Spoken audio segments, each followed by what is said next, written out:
కన్యా రాశి వాళ్ళకి 24వ తారీఖు డిసెంబర్ నుంచి 30వ తారీఖు డిసెంబర్ వరకు ఎలా ఉందో చూద్దాం.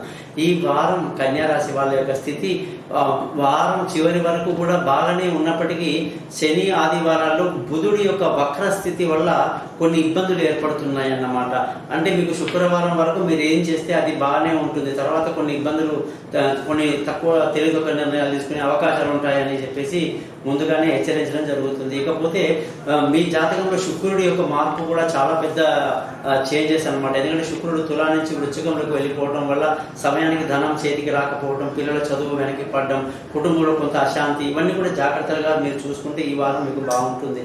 ముఖ్యంగా మీకు విలువైన వస్తువులు, భూములు, వాహనాలు, ఇతరత్ర ఏదైనా సరే కొనటానికి మాత్రం తప్పకుండా మీ జాతకాలు అవి చూసుకున్న తర్వాతనే మీరు ఆ పనులు చేయాలి, లేకపోతే ఇబ్బందులు అవుతాయి అన్నమాట. ముఖ్యంగా ఆరోగ్యం అయితే చాలా బాగుంటుంది, శత్రువులు పెద్దగా ఉండరు.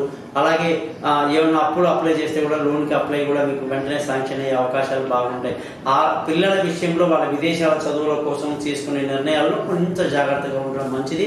ఇకపోతే భార్యాభర్తల మధ్య ఎంత తక్కువగా మాట్లాడుకుంటే అంత మంచిది అని చెప్పవచ్చు. ఎందుకంటే కొంచెం నెగిటివ్ టైం నడుస్తుంది కాబట్టి జాగ్రత్తగా ఉండాలి. ఇక అదృష్టానికి వస్తే అదృష్టం అనేది మనకి బాగా ఎక్కువగా ఉండేది ఇన్ని రోజులు.